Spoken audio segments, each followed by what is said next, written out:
The Seven Ravens, from Grimm's Fairy Tales, by Jacob and Wilhelm Grimm.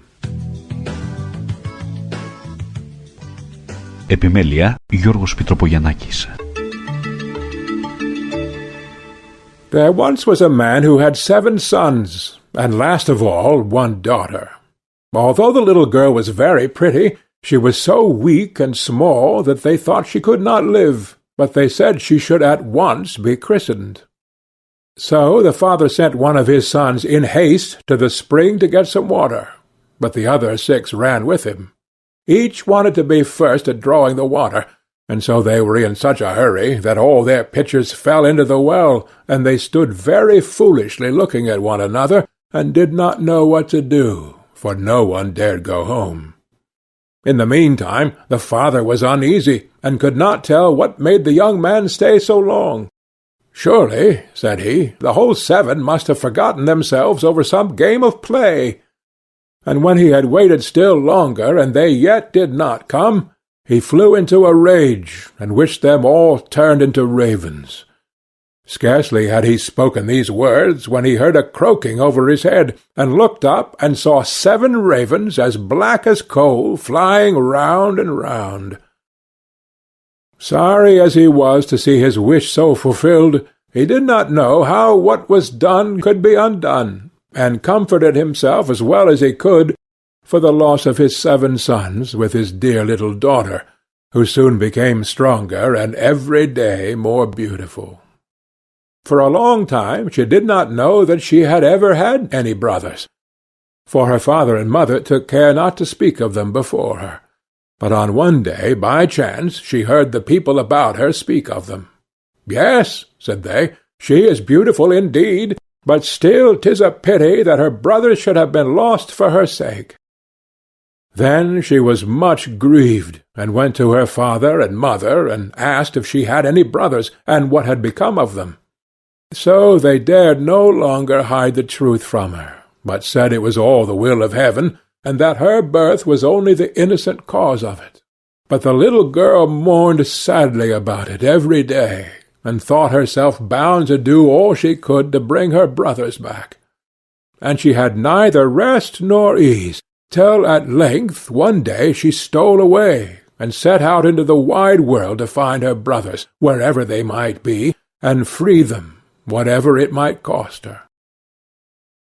She took nothing with her but a little ring which her father and mother had given her, a loaf of bread in case she should be hungry, a little pitcher of water in case she should be thirsty, and a little stool to rest upon when she should be weary. Thus she went on, and journeyed till she came to the world's end. Then she came to the sun, but the sun looked much too hot and fiery, so she ran away quickly to the moon.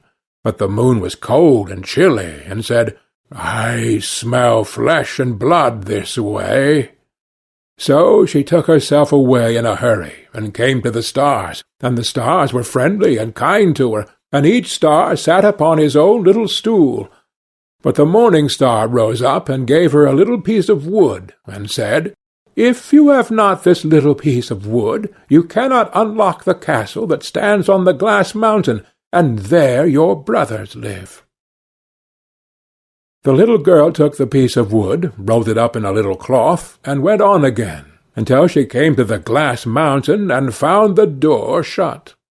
Then she felt for the little piece of wood, but when she unwrapped the cloth it was not there, and she saw she had lost the gift of the good stars.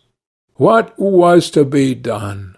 She wanted to save her brothers, and had no key of the castle of the glass mountain. So this faithful little sister took a knife out of her pocket, and cut off her little finger, that was just the size of the piece of wood she had lost, and put it in the door, and opened it. As she went in, a little dwarf came up to her, and said, "What are you seeking for?" "I seek for my brothers, the 7 ravens," answered she. Then the dwarf said, "My masters are not at home, but if you will wait till they come, pray step in."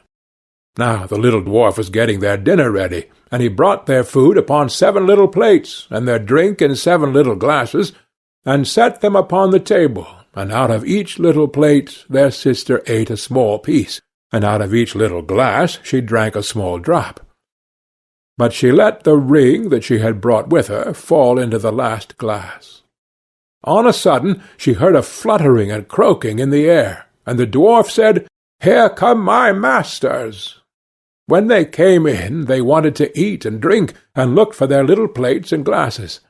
Then said one after the other, "Who has eaten from my little plate, and who has been drinking out of my little glass?" "Caw, caw, well I ween, mortal lips have this way been." When the seventh came to the bottom of his glass, and found there the ring, he looked at it, and knew that it was his father's and mother's, and said, "Oh, that our little sister would but come, then we should be free." When the little girl heard this, for she stood behind the door all the time and listened, she ran forward, and in an instant all the ravens took their right form again, and all hugged and kissed each other, and went merrily home. End of the 7 Ravens. Επιμέλεια Γιώργος Πιτροπογιαννάκης.